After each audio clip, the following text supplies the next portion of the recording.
Este episodio es muy especial por dos cosas. Primero, porque es el inicio de la tercera temporada. Eres Maravilloso. el primer episodio de la tercera temporada, ¡Qué así que es muy emoción! especial. Me encanta. Y segundo, porque es un episodio que tiene muchos como aristas. Tiene dolor, enfermedad, superación, infancia, propósito importante en la vida. Tiene un autodescubrimiento. Me encanta este episodio y mi invitada es tremenda.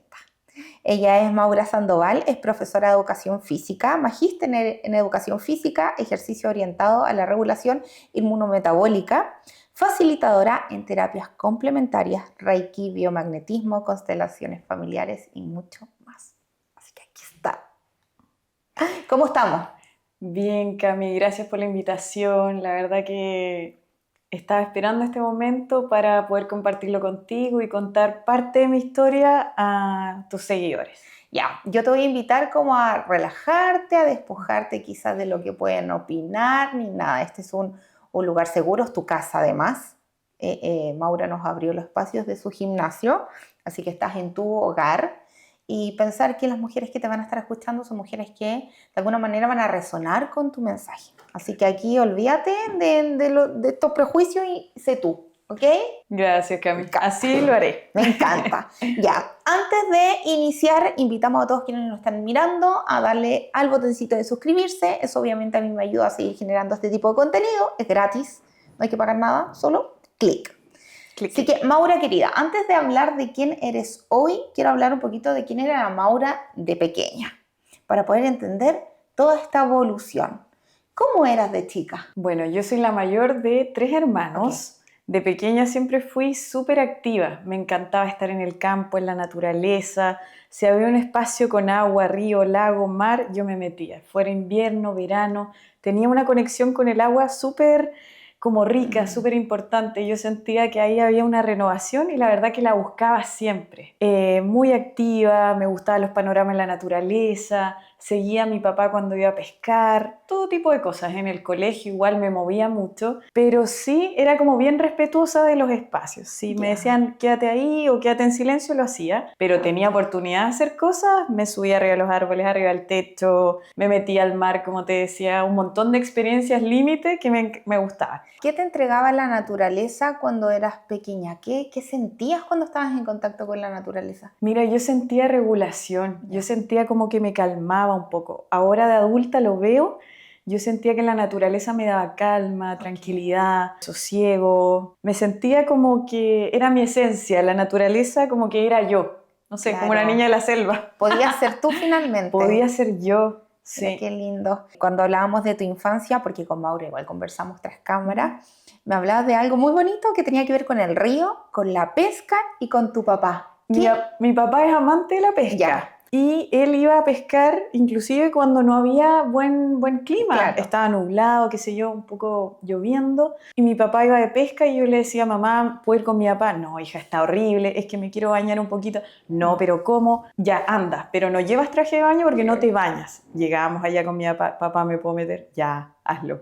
Y él se iba a pescar y me dejaba a mí sola. Él era como muy libre. Él se sentía en una zona de confort. Claro. En la naturaleza porque él siempre creció junto al río y en el campo. O sea, esa conexión tuya viene ligado a tu papá. Ligado a mi papá. Él me mostró el campo, el río, la pesca. Aprendí a pescar ya más grande, como a los 20 años, pero sí, siempre está ligada al río, la naturaleza, cruzar nadando, lanzarse de la roca. Y él nunca tuvo miedo, o sea, era algo natural para él, entonces que yo lo hiciera no era extraño. Entonces ese recuerdo era, tú no estabas ni ahí con la pesca, tú querías yo quería meterme al río, yo quería ese frío, me gustaba pisar las piedras a patitas, me encantaba eso. ¿Miedo no sentías? No, de hecho siempre con mis primos yo siempre los instaba a hacer cosas como, oye, crucemos, vayamos de aquí a allá, vamos donde están los grandes, no nos dejan, y yo ya escondía. Nunca le avisaba, nunca publicaba un poco todo lo que hacía, pero lo hacía igual. Qué lindo.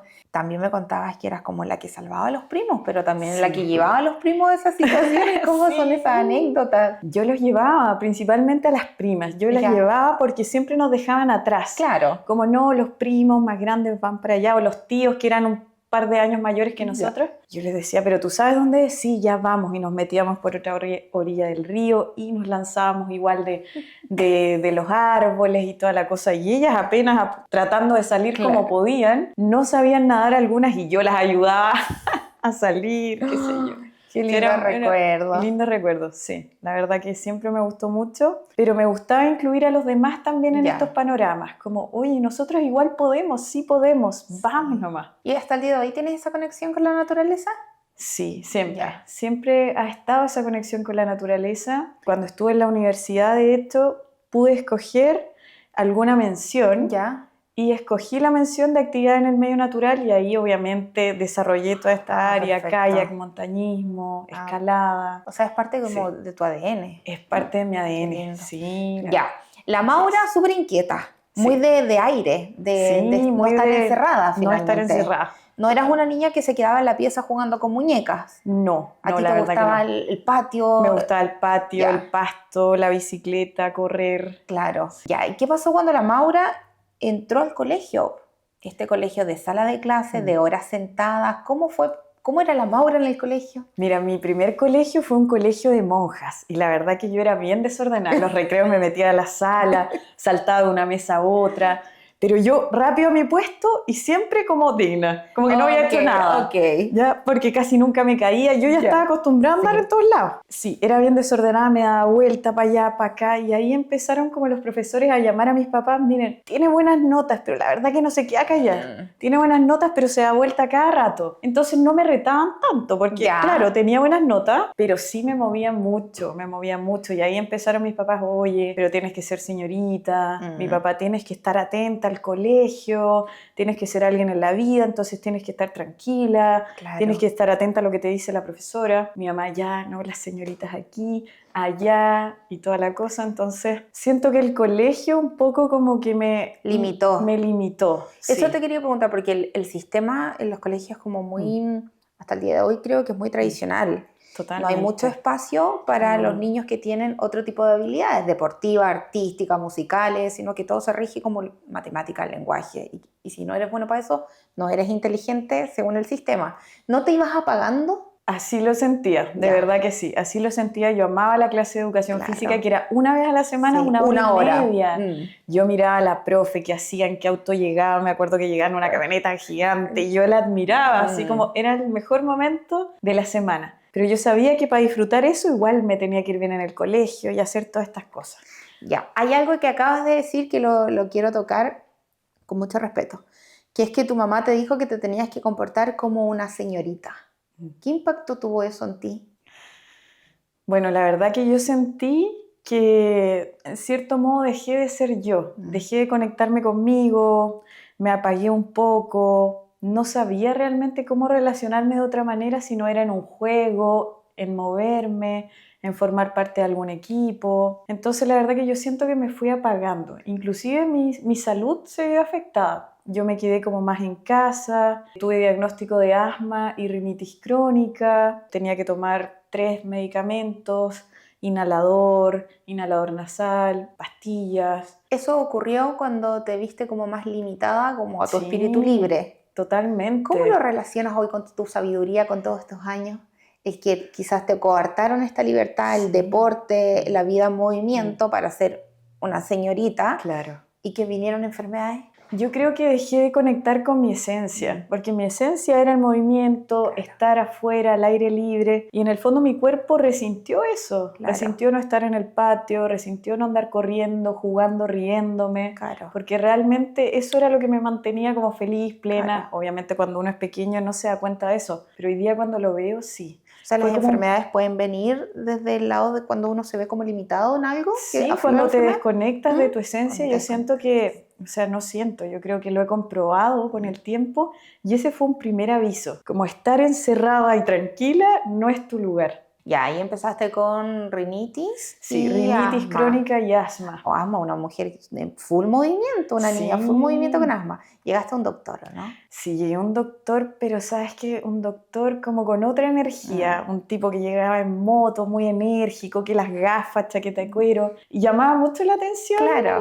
el doctor. Y le dice a mi mamá bien joven, le dice, oye chica, mira, tú métela a deporte y esto se le va a pasar. Porque mi mamá le dijo, doctor, llevamos 3 meses con los medicamentos, Claro. yo no la dejo ir tanto al pasto porque como es alérgica al pasto ahora, entonces, claro, ella siguió las recomendaciones, pero Tradicionales, sí, finalmente. eso hizo que yo igual me encerrara cada vez más. Y finalmente no me recuperé y ahí el médico le dijo, mira, métela a deporte y vas a ver cómo se va a recuperar. ¿Y dejo los medicamentos? Déjalos de a poco. Así que lo intentamos y la verdad es que me funcionó.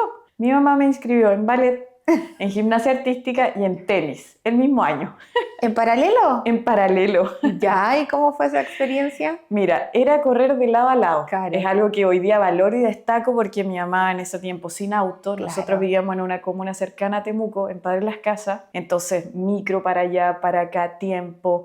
Mi mamá tenía a mi hermana como de 3 años, la andaba trayendo ahí corriendo al lado mío, Claro. presentaciones un día aquí, otro día allá, pero la verdad que destaco esa experiencia y me sentía muy cómoda, era muy parecido a andar en el patio Claro. del colegio o de la casa jugando, corriendo o en el campo. Cuando hiciste deporte, ¿qué pasó con el asma y la rinitis? Se pasó todo. Desaparecieron. Sí, yo agradezco mucho que mi mamá confiara, o sea, no confiara quizás en los medicamentos y dijera, tomo esta alternativa que me dio este médico. Finalmente, la bata blanca, el médico, puede ser alguien que te abra puertas, como también puede ser alguien que te acote mucho los espacios. Porque sí, y tus podría decisiones. haber llegado un médico que te dice, probemos con otros remedios. Totalmente, Vamos con otro tipo. corticoides, Eso. qué sé yo, que es como el siguiente paso. Y acá llegaste a un médico que para esos años no era tradicional tampoco. No era tradicional, pues si el tipo tenía una pinta, Claro. todos lo miraban como un poquito bicho raro. Y te mandó a hacer deporte. O sea, Claro. ni probar otro remedio, llévela a hacer deporte. Totalmente. Y yo agradezco que mi mamá haya escuchado el consejo. Claro. Por eso te digo, la bata blanca dijo algo, mi mamá lo escuchó y funcionó. Perfecto. Por eso siempre creo que cuando hay algún diagnóstico, busca a alguien que te diga, que tenga autoridad para ti, por supuesto, que te diga que te puedes recuperar. En ese entonces, ¿cuántos años tenías ahí? Tenía 10 años. 10 años. Te quitaron algo que por esta condición, la rinitis, qué sé yo, y empezaste a enfermarte. ¿Qué sientes hoy con tu sabiduría que tu cuerpo te estaba tratando de hablar? Me decía, este no es tu lugar, tienes que tomar sol, tienes que tener contacto con el suelo, caerte, jugar en la tierra como siempre lo has hecho. Ya, pero a los 10 años no tenías conciencia de eso finalmente. No tenía conciencia de eso, pero mi cuerpo me hablaba. Finalmente yo siempre me sentí una persona muy conectada con el cuerpo. Yo muchas veces no me doy cuenta cuando, por ejemplo, me paso de estrés o de trabajo, pero mi cuerpo siempre me habla, siempre hay un dolorcito, hay algo que me molesta, quizás una incomodidad al dormir. Y es una invitación también que te hace el cuerpo. Obsérvate, no es como detente, hasta aquí llegó esto. Mira, dialoguemos, vamos con más calma, todo se puede, pero no al mismo tiempo. Ya, entonces, Maura de pequeñita, naturaleza, mucho movimiento, extrema. No le temía nada. En el colegio se sintió un poquito más apagada por este sistema tradicional. También el que le pidieron de alguna manera ser señorita. Y que esta señorita quizás no tenía que estar sucia jugando en la calle, porque cuando nosotros éramos chicos sí se escuchaba eso, que la niñita no podíamos estar cochina, totalmente, que tenemos que estar con vestidito. Hasta el deporte se relacionaba mucho con los hombres. Género, claro. Sí, era como básquetbol, fútbol de hombres. Y la niñita era bailar nomás, ¿cachai? No. De hecho, lo que mi mamá optó por ballet, gimnasia artística. Que era de niñas, po. Claro, y el tenis apareció como hablando con las mamás en el camarín de gimnasia artística, algo comentaron y mi mamá me dice, oye, ¿te gustaría jugar tenis? Claro. Obvio. ¿A quién le dijeron sí, mamá?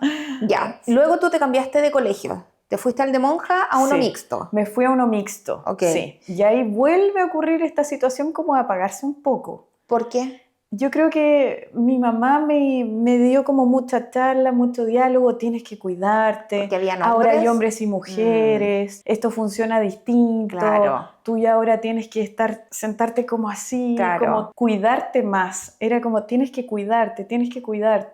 Era un mensaje que igual en esos años era bastante común. Sí. Y yo venía, la verdad, de un espacio de otra comuna, mucho más relajada, solo mujeres, vivía en un campo, entonces tenía mucho espacio, no había preocupaciones. Claro. Llegamos a la ciudad, el colegio igual quedaba en un espacio con harto movimiento de vehículos. Siempre era cuídate, cuídate, cuídate. Y ese mensaje ahí. ¿Cuándo te acercaste al atletismo? ¿En este colegio nuevo? Sí, en este colegio nuevo, cuando yo llegué, ¿Ya? en la clase de educación física, la profesora me dijo, tú deberías ir a atletismo. Ya. Y me invitó. Ok. En marzo, abril, qué sé yo, me dijo, está la rama de atletismo, entrenamos en el Centro de Entrenamiento Regional, que es Campo Deportes Ñelol, acá en Temuco. Ya. Entonces yo, sí, claro. Y me dijo, llévale esta notita a tu mamá. ¿Era la primera vez que hacías atletismo? La primera vez Ok. que hacía atletismo en Ya. la vida. Fui a la pista, entrenamos, me encantó. La profesora yo creo que vio alguna habilidad y por Sí, eso me po. invitó. Entonces tenía amigos, fui todo el año, la pasé genial. O sea, era feliz en la pista. A veces llovía, a veces mucho sol, viento. Era donde yo quería estar. Hay un momento en que te piden que no tenías que seguir en atletismo. Sí, estuve unos años yendo y el furgón que nos llevaba, que nos pasaba a buscar a las casas, ya no fue más. Me imagino que Era un cambió. furgón como del Un furgón colegio. escolar Ah, ok. que pagaban los papás para que nos llevaran a Campo Deportes Ñelol, que queda a la salida norte de Claro, Temuco. Era más lejos. Lejos. Entonces los papás trabajando, nadie te puede llevar, Sí, 10 po. años, ya. Deja de ir a este furgón. Y mis papás, claro, ya no puedes ir. Y yo no lo podía creer. Yo dije, pero papá, por favor, me voy en micro. Tengo amigos 2 años, 3 años Sí, mayores po. que se van en micro. No me dejaron. Hija, te tienes que cuidar, es que no se puede. Yo le dije, ya no importa, me voy en bicicleta. Tampoco me dejaron. Porque yo ya me iba en bicicleta a la casa de todas mis amigas Claro. desde los 10, 11, 12 años, desde muy Claro. chica. Siempre busqué ser muy autónoma, nunca quería ser como una Depender carga mucho. Ok. de mis papás. Siempre ¿Por como, qué sentías que era una carga?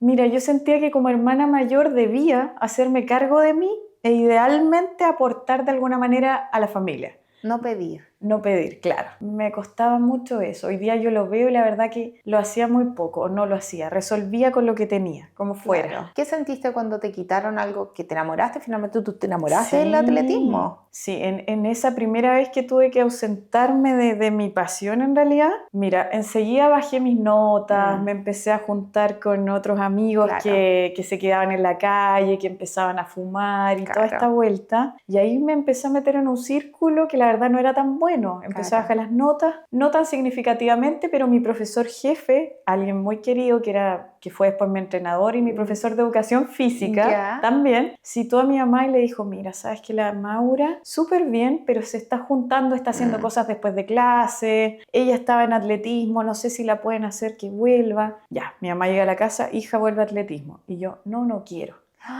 No quiero Mira. porque yo me gustaba ya ese grupo, yo había Claro. encontrado amigos, qué sé yo. Y pasé yo creo que un año al menos sin ir. Mi mamá me dice y después él le dice, profe, Maura no quiere volver a atletismo. Y él le dijo, yo la voy a pasar a buscar. Imagínate, mi profesor de educación física. Ya, un paréntesis. Tú le dijiste a tu mamá que no querías ir a atletismo porque te gustaba finalmente en esta rutina, pero ¿era realmente porque te gustaba o era una manera de rebelarte porque te habían quitado algo que te Yo creo que me gustaba había mucho? dolido el que me quitaran eso, porque yo decía, yo tengo buenas notas, ¿por qué no puedo ir a entrenar? Claro. Porque yo veía amigos que tienen malas notas, no puedes ir a entrenar. Claro. Y no era mi caso, entonces yo no le encontraba lógica. Y yo decía, pero si yo me voy en bicicleta a la casa de mis amigos, no los estoy molestando en nada, ¿por qué?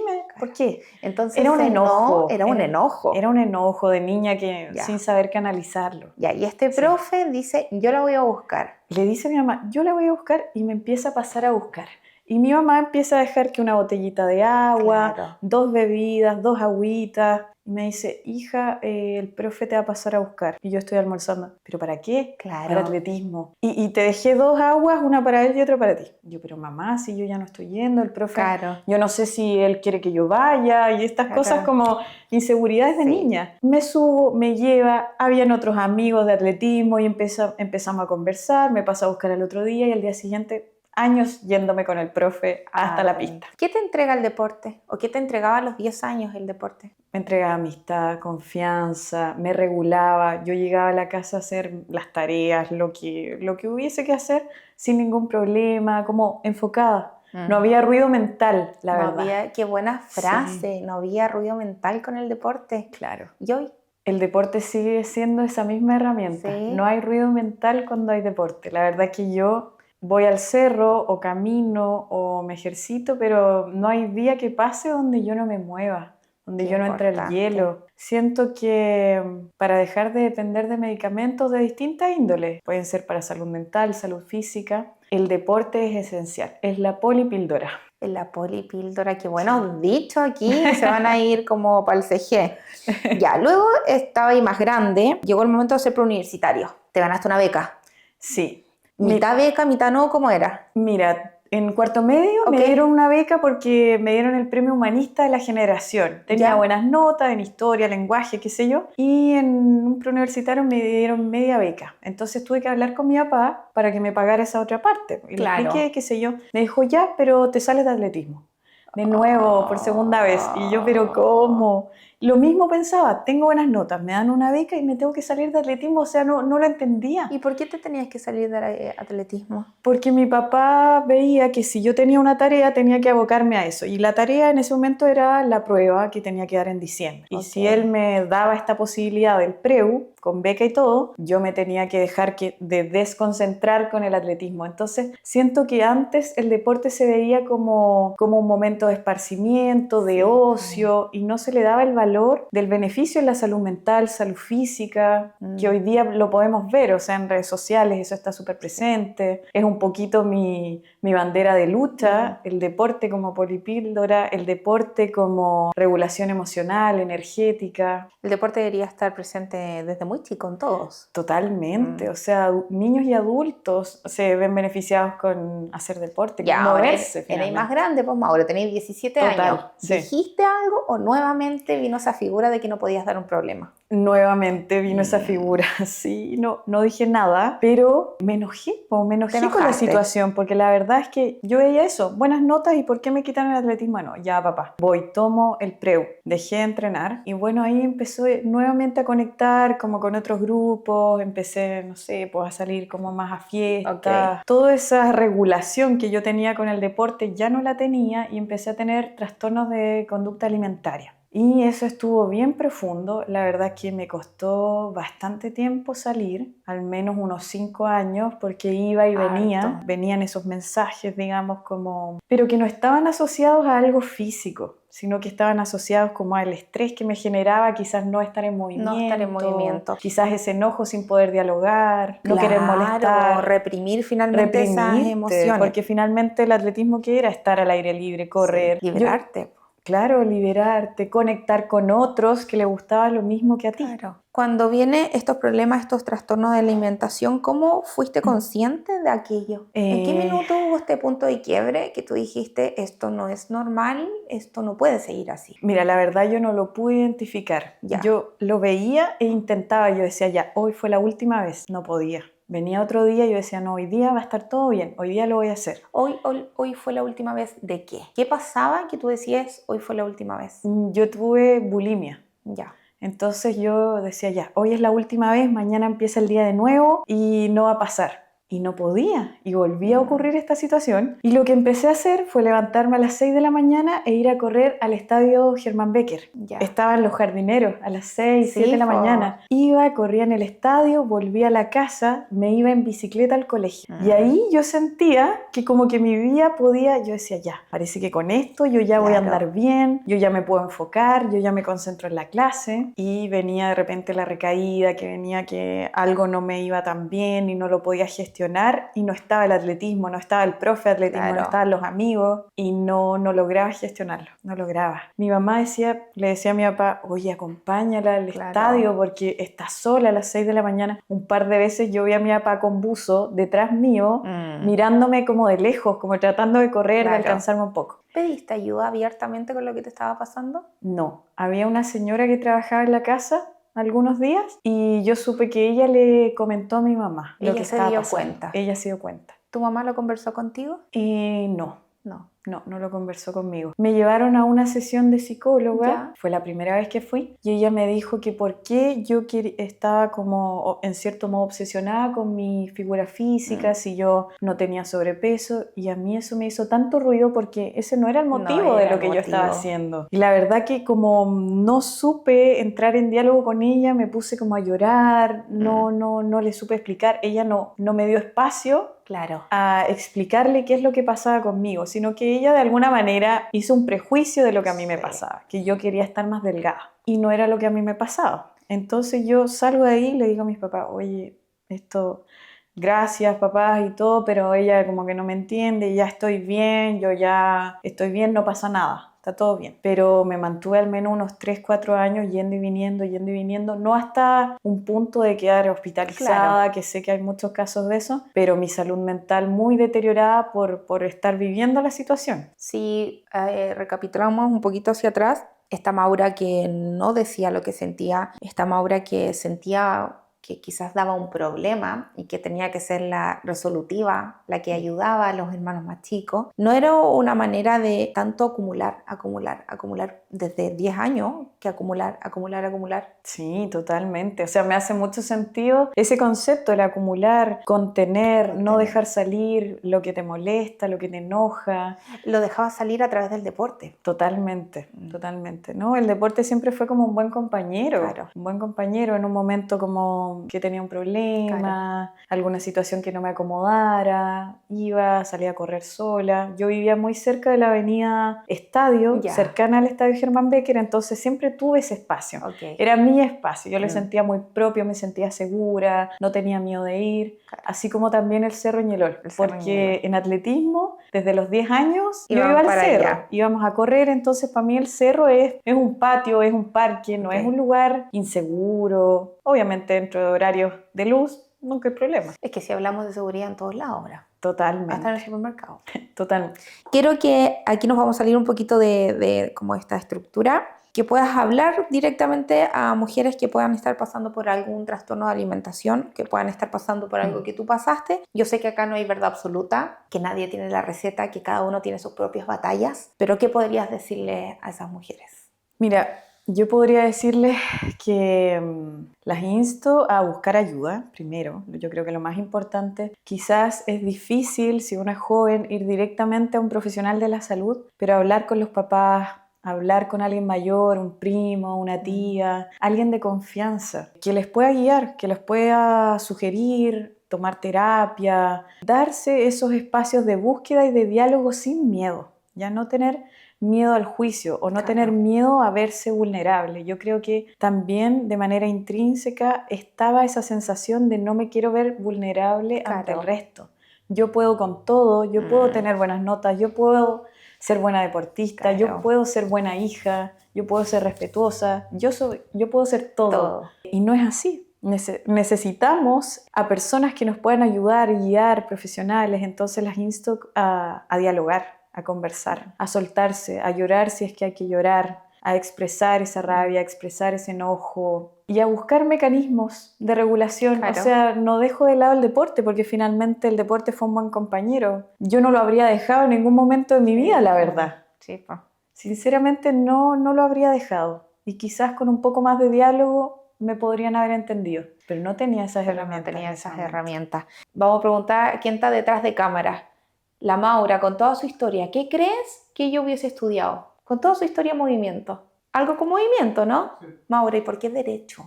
¿Qué pasó, Maura? Ay. Si estás hablando de tus 10 años, del río, del árbol, la cuestión, ¿por qué derecho? Ay, mira, otra vez mi cuerpo hablándome en ese momento. O sea, yo, como te decía, en el colegio tenía buenas notas, me dieron el premio del área humanista, fui presidenta del centro de alumnos, muchas veces presidenta de curso, estaba en el club de debate. Mis profes me amaban, me querían mucho. Entonces yo dije, ¿qué estudio? Si no estudio algo del área de la ciencia, que podía ser medicina, qué sé yo, porque buenas notas, no me gusta tanto eso. Por acá, ¿qué es como la mejor carrera? Derecho. Entonces un día, hablando con mi papá, yo le dije, oye, no sé qué estudiar, me va bien en el área humanista, derecho. Y yo, ya, derecho, sí, derecho. ¿Pero por qué? A ver, yo entiendo lo que me tratas de decir, pero si tu corazón siempre estuvo ligado al deporte, ¿por qué no decir yo quiero algo con deporte? Yo creo que yo nunca me escuchaba. ¿Por qué no te escuchabas? No me escuchaba, no, yo no me escuchaba. El deporte en mi familia no era visto como un medio de desarrollo económico, profesional, no, eso era un ocio, eran los que andaban como jugando a la pelota y después se pasaban al tercer tiempo a tomarse algo. Así era visto el deporte, entonces yo tampoco veía el deporte como un medio de desarrollo. Ya. económico o profesional. Entonces yo decía, uy, sí, pero algo en mí decía, ¿y si estudio educación física? Y me da vergüenza, no se lo dije a mis amigos, a nadie. A nadie. Mi profesor jefe a mitad de año dijo, ya, van a venir uno a uno y me van a decir qué quieren estudiar. Ok. Me acerco y le digo, Derecho. Y me queda mirando porque era profesor de matemáticas. ¿Derecho? Me Sí, dice. po. Porque yo me ausentaba del colegio por atletismo, Obvio, llegaba con medallas, po. el profe de matemáticas me ponía un 7 ahí Claro. por cada medalla de oro. Era un lindo profe. Me queda mirando y yo le dije, sí, profe, quiero Derecho, pero anóteme ahí como entre paréntesis, Educación Física. Eso sí, Sí, pues me ¿viste? dijo. Bueno, llegó el momento de la postulación, estudié Derecho, entré a Derecho con buen puntaje, me dieron un porcentaje de beca en la universidad. ¿Cómo fue ese primer año de Derecho? Hoy fue terrible. La verdad que fue tal cual como cuando me prohibieron atletismo en otro momento de mi vida.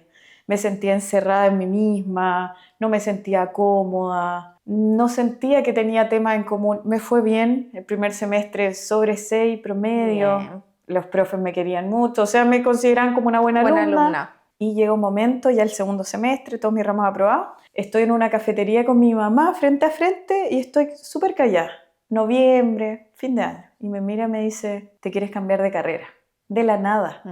Y yo le dije, sí, ¿qué hago? O sea, ni siquiera le dije qué hago, como que ahí se acabó la conversación. Ella no me mostró una cara de enojo ni nada, pero siento que se sintió un poco con la misma duda que yo, ¿qué hago? ¿Qué hacemos? Y bueno, pasó una semana y veo sobre mi cama un regalo.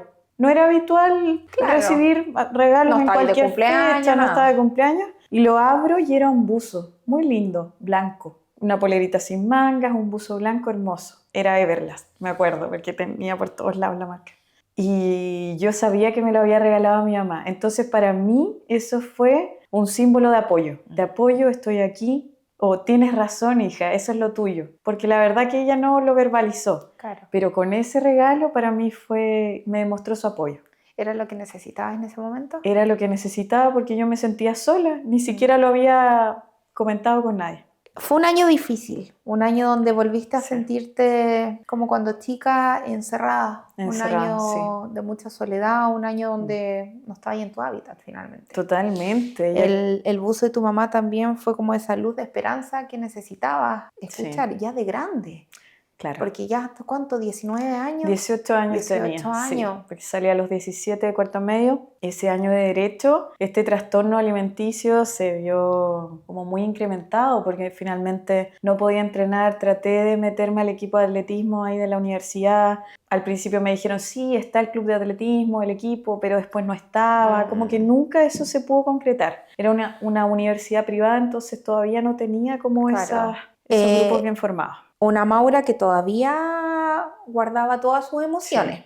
Sí. Y esa Maura decidió empezar a cortar el pasto, ¿no? Sí. ¿Qué pasó ahí? Mira, cuando recibí ese regalo de mi mamá, yo todas las noches, de repente un poco insomnio, qué sé yo, me puse a mirar la PSU, el proceso de admisión del año siguiente. Me empecé a mirar en internet, qué sé yo, qué hago. Empecé a agarrar como los ensayos, a tomarlos, a mirarlos. Yo dije, ¿qué hago? Pero termino el año y mientras doy la PSU para ver si después decido no cambiarme o cambiarme, me puse a mirar los ensayos y como el año anterior había tenido, no sé, 700, 750 en la prueba, yo dije, no creo que me vaya tan mal este año. Pero te fue súper bien, 700, 750. Así como no creo que vaya tan mal. Pero no me estaba preparando en realidad. Bueno, en matemáticas no eran tan buenos, pero sí lenguaje, sí las notas, tenía 6.4. Tenía buenos antecedentes, digamos. Entonces me empiezo a preparar como en secreto. Las últimas 2 semanas le pedí a un amigo que se estaba preparando para estudiar medicina, oye, hagamos el ensayo de matemáticas, ¿puedo ir para tu casa? Hicimos todo en silencio. Todo en silencio, todo escondidas, mientras iba a las clases de Derecho, mientras daba los exámenes de cada asignatura. Y un día me tengo que inscribir. ¿Cuánto vale la PSU? X. Recuerdo 40.000 pesos. No tenía esa plata. Fui donde un tío porque supe que, anecdóticamente supe que se había comprado una máquina de cortar pasto eléctrica. Entonces yo sabía que él tenía otra que era manual. Y fui donde él y le dije, tío, ¿tú me prestarías tu máquina a la vieja? Me dijo, sí, claro, de hecho la tengo súper bien. Perfecto. Me la llevé andando por la calle hasta mi casa. a unas 10 ¿Pero cuál cuadras. era tu objetivo ahí? Pagar la PSU. Pagar la PSU. No tenía plata. Yo dije, voy a tomar la cortadora de pasto y le voy a cortar a mis vecinos. Ok. Mis vecinos, la mayoría eran de tercera edad. Le pagaban a gente que pasaba, ¿cierto? El jardinero cortando Sí, pasto. Toco la puerta, le corto el pasto. Ay, ya. Y yo le decía, no sé, lo que usted me dé. Yo no tenía idea cuánto se pagaba por cortar el pasto, no tenía idea. Y así empecé a juntar un poco de plata. Me di cuenta que no iba a terminar nunca, que tenía poco tiempo para pagar la prueba. 40 lucas en ese tiempo era harto. Era harto. Sí. Y recordé que mi hermana había tomado clase de guitarra, había ido una semana y una guitarra nueva estaba guardada por 3 años en mi casa, con funda de cuero, con todo. Tomo la guitarra y voy a la casa de empeño, lugar que yo no conocía. Claro. Pero yo había escuchado que había una casa de empeño en el centro. Okay. Tomo la micro con la guitarra, voy a la casa de empeño, empeñé la guitarra. Yeah. Y ahí tuve un poco más de plata. Todavía no alcanzaba. Todavía no alcanzaba. Chuta, ya. Le dije a mi papá si tenía ropa para donar. Mi papá me dice, sí, hay unas camisas que ya no ocupo. Yo le dije, ¿me las puedes dejar encima de la cama, papá? Yo después las voy a dar. Las voy a dar a alguien que la necesite. Ya. Me las dejó, las tomo, las llevo a la feria. A venderlas. Me compraron las camisas y así junté el monto para dar la PSU sin decirle a nadie. Y ya, sin decirle, yo sé, la historia es muy, muy chistosa, el pasto, la guitarra, sí. Pero ¿qué pasaba con esa guata al estar ocultando algo a tu familia? Porque tú vivías con tus papás en ese Yo vivía tiempo. con mis papás, sí. Bueno, estrés, me costaba dormir. Tenía que rendir en los exámenes de derecho. ¿De derecho? No, la verdad que mi intestino sufría mucho. Sí.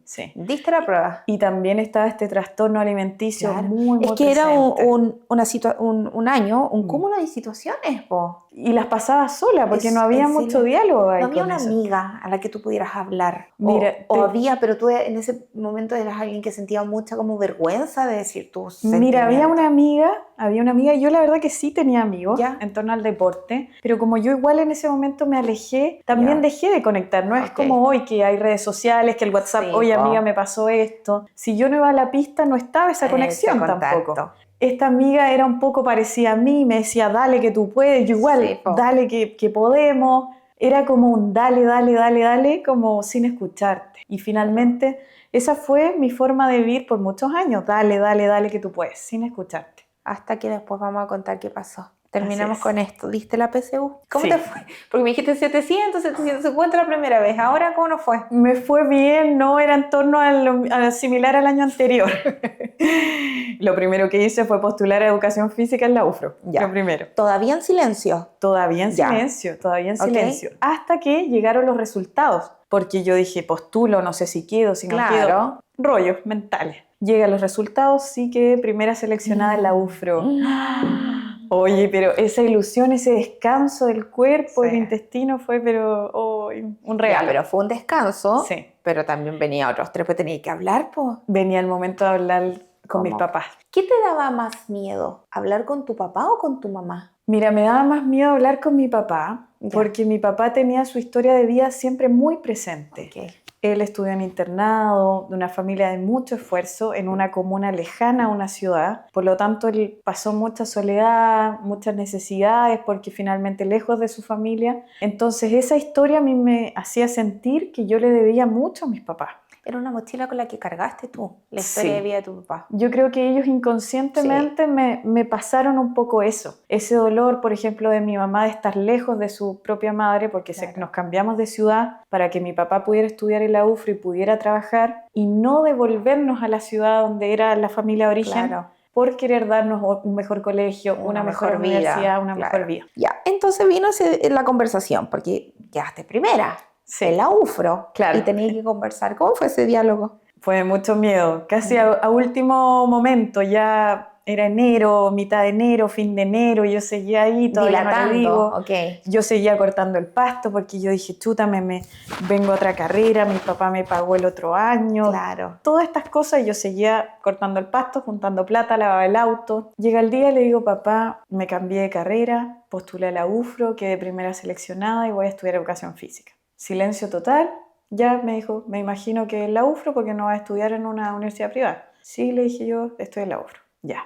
Durante todo el verano no hubo mayor diálogo con mi papá. Yo creo que el mínimo. Mi papá en ese momento, él estaba emprendiendo pero en una carrera como muy fuerte donde trabajaba pero a full, no dormía mucho, trabajaba de lunes a domingo. Entonces yo veía ese esfuerzo y no quería hacer otra carga, no quería molestar. Veía a mis hermanos también con sus necesidades, Claro. y mi papá muy preocupado de emprender, muy enfocado en eso. Mi papá es como, dale, que Claro. se puede, no importa lo que pase, sigue adelante. La roca finalmente se horada, se rompe porque está todo el día golpeando el agua, sigue. Él siempre fue su propio coach. También era así conmigo, entonces finalmente en ese mensaje del coach, tú no te escuchas, no escuchas tus emociones, sino que Claro, es el dale, dale. seguir. ¿No te dolía que no hubiese diálogo? Sí, me dolía. Por eso te comentaba que en este momento este trastorno alimenticio era como mi estado de la mano. Sí, po. Yo todas estas cosas le iba haciendo como de la mano con esto. Claro. Y mi mamá un poquito más en silencio, también preocupada de mis hermanos, qué sé yo. Te tenías que ir a matricular. Sí, llegó el momento de la matrícula, día 1, papá, ¿podemos ir? ¿Va a ser este día? Sí. No pudo en todo el día. Fui a su oficina. Maura, no puedo, estoy ocupado, no se pudo. Segundo día era hasta las 2 de la tarde. Te paso a buscar cuando esté listo. 9, 10, 11, 12 del día no llegaba. Mi bicicleta, llego a su oficina, me siento afuera. Mamá, mi papá, ¿a qué hora se desocupa? Le voy a decir. Yo veía a mi mamá entrar, salir. Mi papá, no, estoy ocupado en el teléfono. Salimos a las 2 de la tarde de la oficina a la UFRO. Llegamos, el guardia con candado, todo cerrado, y ya no había más proceso. Ah, ese era el último día del proceso. Era el último día del proceso de matrícula. Ya. Sí, y no es como ahora que todo es digital. Sí, Pues po. tú tenías que hacer firmar, Sí, po. había un notario. Claro. Y voy corriendo, le toco, le hablo y me abre y me dice, está todo cerrado. Yo le dije, pero está el notario ahí, está la notaria ahí todavía, porque yo vi que estaba. Y me dice, ya no se puede. Yo le dije, yo no tengo que pagar matrícula. Yo quedé primera seleccionada, así que no se preocupen, no tengo que hacer nada. Por favor, déjeme entrar. Y mi papá venía caminando atrás. ¿No sentías ganas de llorar en ese minuto? No. No, yo nunca fui esa persona que lloró cuando le pasaban cosas. Las veces que lloré fueron cuando conseguí cosas, cuando conseguía finalmente las cosas, pero cuando estaba en todo eso, no. Estabais súper apagada finalmente. Sí. Y tenía que resolver. Si yo lloraba ahí, ¿quién me solucionaba? Si mi papá venía por allá, claro. No tenía muchas ganas de este cambio. Es lo que yo intuía, porque él no me daba prioridad tampoco. ¿Y pudiste entrar? Pude entrar y me pude matricular. Mi papá me inscribió. Como te decía, no pagamos matrícula, pero sí tenía que seguir pagando el año, porque como yo me matriculé tan tarde, yo no postulé a nada, no hubo tiempo de postular. Ya estaba fuera de plazo. Ya, pero igual entraste como la primera y eso te permitió no pagar matrícula, claro, entonces era una ayuda finalmente. Total. Vamos a ir como a la última pregunta de esta etapa para entrar a una, yo creo, la más fuerte de tu vida, que es como el cuerpo colapsó después de haber reprimido tanto durante todos estos años. Y vamos a hacer un break para que tomes agüita y relajes tus flexiones y todo. Pero antes de este break, tú entraste a la UFRO, estudiaste el primer semestre. Muy buena alumna, o sea, fuiste excelente alumna en algo que no te gustaba, acá estabas en No, acá salsa. Yo estaba en mi salsa, la verdad que me encantaba, me estaba yendo bien, yo feliz. Pero los desafíos venían y seguían. Seguían los desafíos, la verdad que no terminaban. Tenías que tomar ramos para el segundo semestre y no pudiste tomar ramos porque no se había pagado la U. Así fue, estaba en la intranet tomando ramos, no se puede, voy a hablar con el director de carrera, me dice, qué raro, revisa, me dice, es que no hay ningún mes pagado. Y yo dije, no, debe haber un error porque mi papá firmó y él está pagando esto y qué sé yo. A mi papá lo estafaron dentro de ese primer semestre. Al punto que casi perdimos la casa, quedamos sin auto, mi mamá trabajaba con mi papá, por lo tanto todo el sustento se agotó, no había nada, solamente deudas porque como estaba emprendiendo había muchos gastos. Voy donde mi papá y le digo, papá, pucha, no pude, no tengo plata, me dijo, diles que vamos a pagar pero el próximo año o a fin de año, o que puedas tomar ramos ahora, a fin de año pagamos, no sé, me dijo, pide un crédito. La verdad que mis papás nunca fueron a la U, nunca... Me dijo, no puedo. Y ahí se activó este botoncito de Maura que tenía que Nuevamente, resolverlo. Maura resuelve, empiezo a ir donde el asistente social todos los días. No, es que no te podemos dar crédito, esta fecha ya pasó, pero tengo buenas notas, pero es un semestre, o sea, esa no es Claro. ninguna referencia para nosotros, pero entre primera, lo mismo. No hay antecedentes tuyos. Yo le dije, mi papá pasó por esto, es una situación sobreviniente, pasó de la nada, de un momento a otro. Fui por un mes, todos los días donde el asistente social. Por un mes, Por un mes, todos los sí, días, todos no los te días. rendía y por No me nada. rendía. Yo Ok. salía de clases y me iba. Ok. Y me hice una amiga en la universidad que me acompañaba. Ya. Y ella estaba al ladito mío, yo entraba y hablaba con ella y le explicaba. Yo le decía, yo quiero ser ayudante de las clases y a mí me gusta. Claro. Y yo quiero seguir el magíster en la UFRO, yo quiero trabajar en la universidad. No puedo, me decía. Y un día me dijo, te dimos la beca de alimentación de la universidad, porque ya era mucho, yo ya es lo único que te puedo dar. Y ya cuando yo llevaba más de un mes yendo y almorzando en la universidad, me dijo, ya, te conseguí una entrevista con el director de desarrollo estudiantil. Ya. Yo dije, wow. ¿Ya? Le dije, ¿cuándo? ¿Cuándo tengo que ir? Dígame. Ya, tal día a las 8 de la mañana. Nadie de mis compañeros tenía Lo por qué conocía, conocer a esta claro. persona que era como de alto cargo en la Claro. universidad. Voy, me Y- presento y le explico la situación. Ok. Y me dice, ya, ¿quién es este y me dijo, ¿y quién es la persona que está foto, papá? Yo le dije, no puedo. por favor, no le puedo decir el nombre, ni siquiera Claro. se la dije al asistente social. Le digo el nombre. Ya, me dijo. Su cara me hizo ver que él lo conocía. Lo conocía. Entonces me dijo, mira, voy a ver cómo lo puedo resolver. Habla con la asistente social mañana. Voy y la asistente social me dice, ya, te vamos a dar plazo hasta marzo para que tú pagues el primer semestre Claro. y el segundo semestre durante todo el otro año y postula el crédito de la universidad para el segundo año. Postulé, me dieron el crédito y mi papá pudo hasta marzo, ¿cierto?, pagar esos 4 o 5 meses del primer semestre. Y pude tomar ramos, que era lo que yo más quería. Entonces, nuevamente en esa situación se me alejaba un poco el sueño que era estudiar educación física, que era finalmente lo que quería. Wow, hartos desafíos. Sí, estuvo intenso eso. Estuvo intenso. Ya, vamos a hacer un break para entrar a las últimas 2 etapas. Y muy importante, el fallecimiento de tu abuela, cómo se relaciona y qué impacto tuvo en ti. Y nuevamente ese automático que se apaga de emoción de Maura y cómo el cuerpo colapsó y estuviste postrada en una cama. Así que vamos a hacer flexiones, no sé, para relajarme y seguir con la segunda parte, ¿ok? Ok, Cami.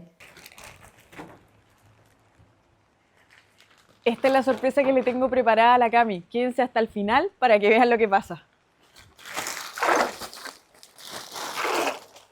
Vamos a este segundo bloque agradeciendo a la agencia de publicidad OK Studio, quien hace posible que este podcast se pueda realizar. Y no olviden darle al botoncito suscribirse y a seguir a la Maura en Maura Sandoval B en Instagram. ¿V o B? V. V, perfecto. Maura, querida, ¿qué relación tenías con tu abuela materna? Era todo mi abuela cuando era niña. O sea, mi sueño era vivir con ella. Vivir con ella. Vivir con ella, sí.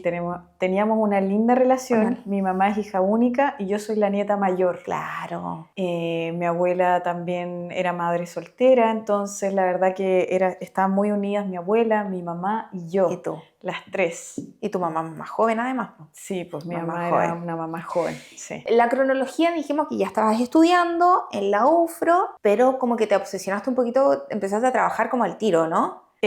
Mientras estaba estudiando en la UFRO, empecé a trabajar en la INCA. Perfecto. En la INCA ya desde segundo. Tenía una amiga de la universidad que entró y me recomendó porque necesitaban gente. Ok. Y entré a trabajar a la INCA, primero como salvavidas, y empecé a meterme en todos los cursos que dictaban en la INCA, porque ellos siempre están capacitando a los profesores del lugar. Venían profesores de Brasil y me capacité en pilates, en ciclismo indoor. Mira. Yo hacía clases de running porque como hice atletismo, entonces entrenaba personas en running. Tengo hartos alumnos de ahí. Natación también, me capacité en natación, era salvavidas. Ah, de todo. Sí, pues me hice hartas cosas. Cuando tu abuela fallece, ¿en qué año de U ibas? Ella fallece en el 2016, yo ya había egresado de la U. Habías egresado. Sí. Ya, pero había un dicho que te decía tu abuela. Sí, mi abuela me decía, déjale trabajo a los demás, ¿Por qué déjale te decía pega a los eso? demás. Porque yo hacía todo lo que me pedían, me decían, hay un curso de esto, lo tomaba, ¿quieres trabajar el domingo? Iba. Ayúdanos en una corrida gratis, es por la experiencia, iba. No, nunca decía que no. ¿Por qué te sobrecargabas tanto? Mira, yo siempre esas cosas yo las dialogaba con mi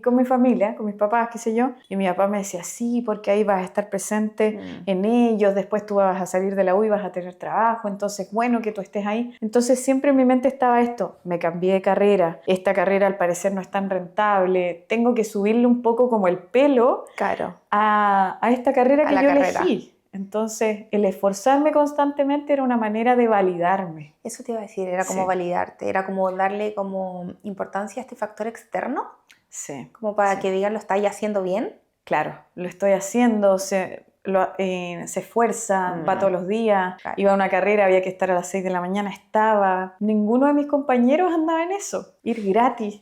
Claro. Nadie hacía eso en ese tiempo. Y si vemos esta frase de tu abuelita que te decía, déjale trabajo a los demás, ¿qué crees que trataba de decirte? Ella, yo creo que me decía que me quedara un poco más en la casa, que descansara, porque a veces yo pasaba noches sin dormir porque entre que trabajaba y tenía que estudiar y hacer trabajo, no había espacios de coordinación con compañeros. Claro. Entonces se hacía un poco más difícil, pues la verdad que andaba con sueño. Sí. Me iba a la U en bicicleta para no gastar en pasajes, entonces siempre ahorrando y para comprarme otra bici. Nunca molestando mucho a mi familia en ese aspecto.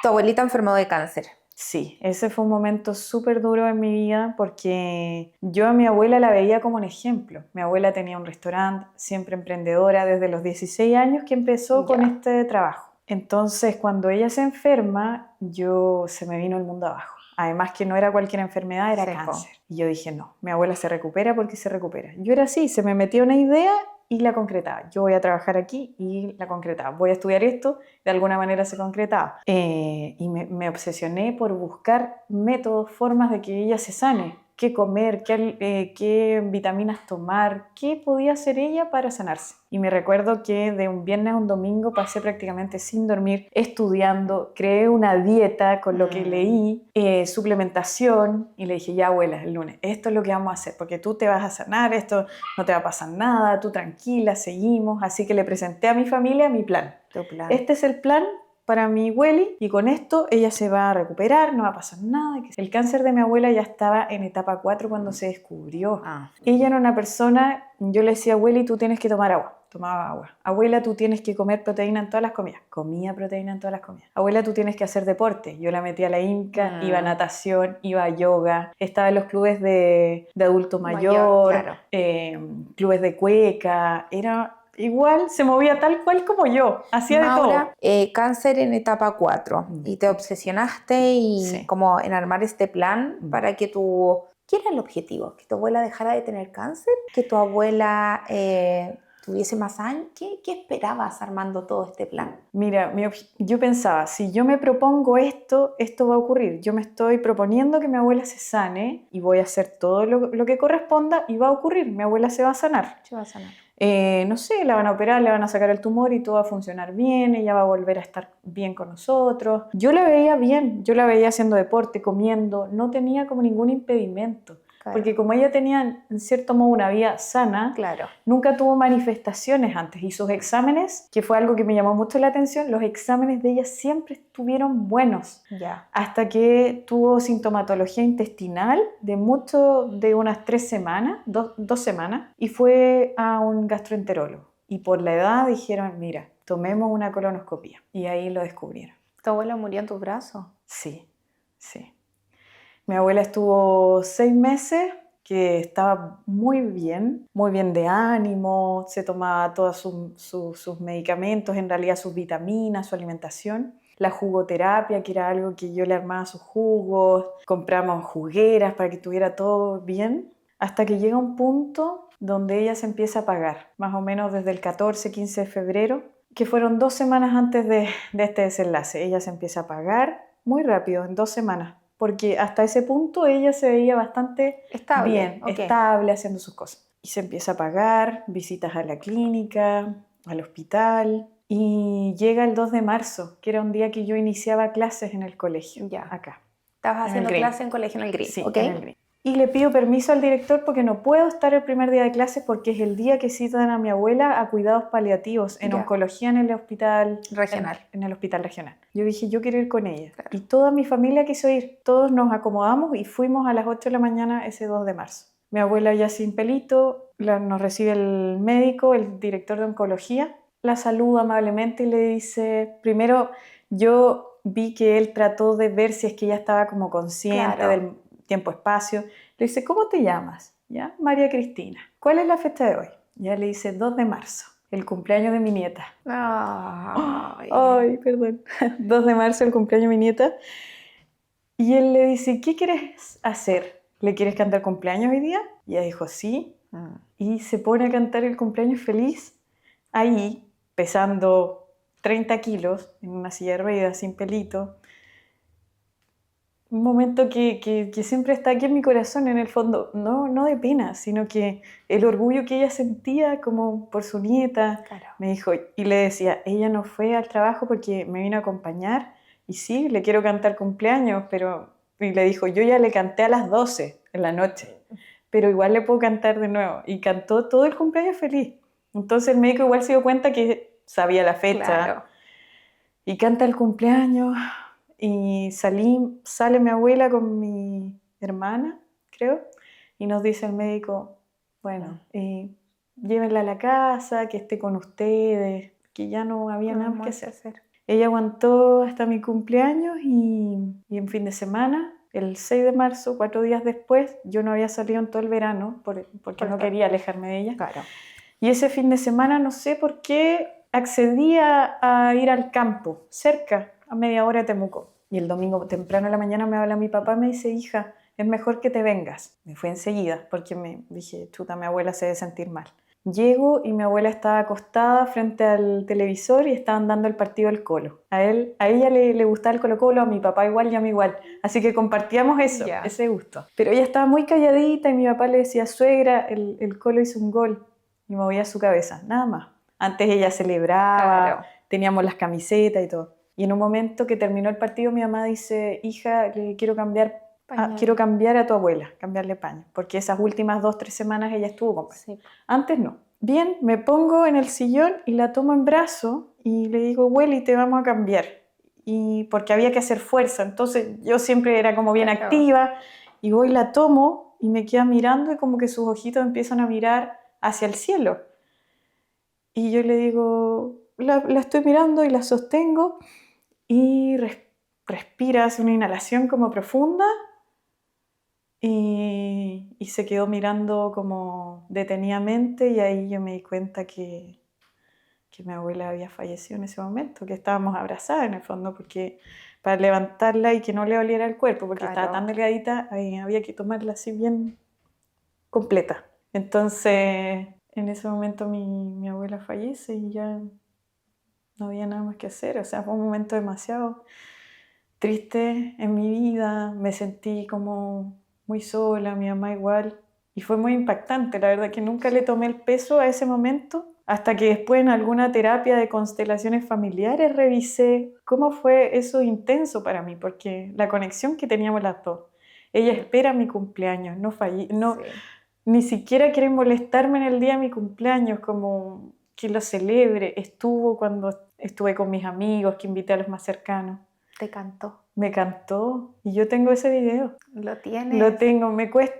Hoy ya no me cuesta tanto verlo, pero lo tengo ahí. Es un tesoro para mí. Es un tesoro escuchar a mi abuela cantarme como lo hizo en esos 30 y tantos años de vida siempre. Si no estaba en Temuco, era la primera llamada y siempre cantarme cumpleaños. Ella siempre me cantaba. Si tuvieras la oportunidad de tener a tu abuela a verla, ¿qué te gustaría decirle? Bueno, primero, que la amo. Y segundo, que es un orgullo ser su nieta. Ella fue una mujer de mucho empuje, que emprendió sola, tenía su restaurante, nunca dejó de trabajar, ayudó mucho a su familia, nos ayudó a nosotros, porque mis papás jóvenes, sí. Estudiantes. Mi abuela finalmente se hizo cargo de muchas cosas mías. Recuerdo ir con mi mamá al terminal de buses Bio Bio a recoger paquetes, donde ella me mandaba carne, legumbres, miel, y entre medio unos billetes dobladitos. y mi mamá me compraba un helado porque iba una cartita, ella siempre nos escribía que le compre un heladito a la Maura cuando se vayan hacia la casa. Entonces todas esas consideraciones son hermosas. Sí. O sea, ese nivel de amor yo creo que es una manera de moverse en el mundo y siento que es una manera de ser también, porque no había esfuerzo de su parte por ser así. No había esfuerzo de su parte. Sí. Qué lindo, y que yo comparto mucho el amor que sientes por tu abuela, lo que significa tener una abuela, no solo desde el título de abuela, sino como esa abuela que al final es como una mamá. Claro. Es una abuela que yo entiendo ese amor y te agradezco compartir algo tan personal. ¿Qué crees que te diría tu abuela hoy? Porque tu abuela te decía, déjale trabajo al resto. ¿Y qué te diría? ¿Cómo te ve? Ella siempre tenía una frase, además de esa, morenaza. Me decía, porque ella cuando yo podía como hacer las cosas en el trabajo, iba a una reunión y qué sé yo, me veía, decía, no, morenaza, me decía, y ese pelo, y como que siempre como que aludía un poquito a la parte física, pero en torno como a los logros que tenía, que me iba bien en los trabajos, en la universidad. Yo creo que ella seguiría diciéndome que le baje un poquito. Ok. Yo creo que sí. Si te soy sincera, o sea, me hubiese encantado que me dijera, sigue, dale. No, mi abuela siempre trataba de que yo me calmara un poco, de que bajara.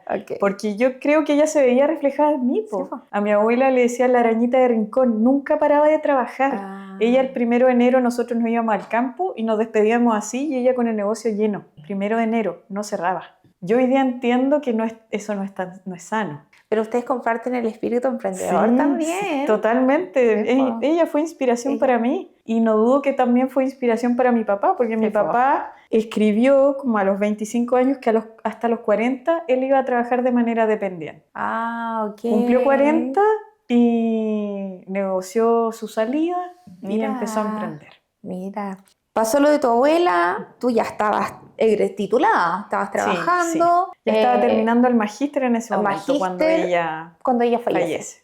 Y unos años después te metiste a hacer un doctorado. Sí. Un doctorado, pero que era especial, porque era como full presencial, ¿o no? Sí, era un doctorado de tiempo completo. De tiempo completo. Yo cuando salí de la universidad, de mi pregrado, como egresé primera, me gané una beca de magíster. Ya. Así que hice el magíster en la UFRO, que era uno de los pocos acreditados a nivel nacional en educación física. Ya. Termino el magíster y postulo a una beca de doctorado. Hablé con un colega que sabía que había postulado, pero no había quedado. Ya. Me explica y le dije, mira, ¿sabes qué? Voy a postular este año para ver cómo es la cuestión, porque postulaba mucha gente y quedaban como 400, 600 cupos. Postulo y quedo a la primera. Y yo ni siquiera estaba preparada. Yo tenía como 5 trabajos. Claro. Trabajaba en el Green, en el Claret, en la Católica, en la UFRO y en Santo Tomás Vespertino. Okay. Entonces yo tenía suficiente trabajo como para irme a un doctorado de tiempo completo. Bueno, quedé. Ahí lloré. ¿Sabes qué? Ahí lloré. Pero no lloré de emoción. Fue como, ¿para dónde voy? ¿En qué me metí? Claro. O sea, mi cabeza no fue capaz de decir, no quiero ahora el doctorado, sino que tenía la oportunidad y la tenía que tomar, como que me obligué a eso. Wow. Hay una oportunidad, quizás no va a llegar de nuevo, y lo tomo. Okay. ¿Y cuánto tiempo de eso pasó al estallido social y pandemia? Todo el 2018 fue el primer año del doctorado, 2019 segundo año.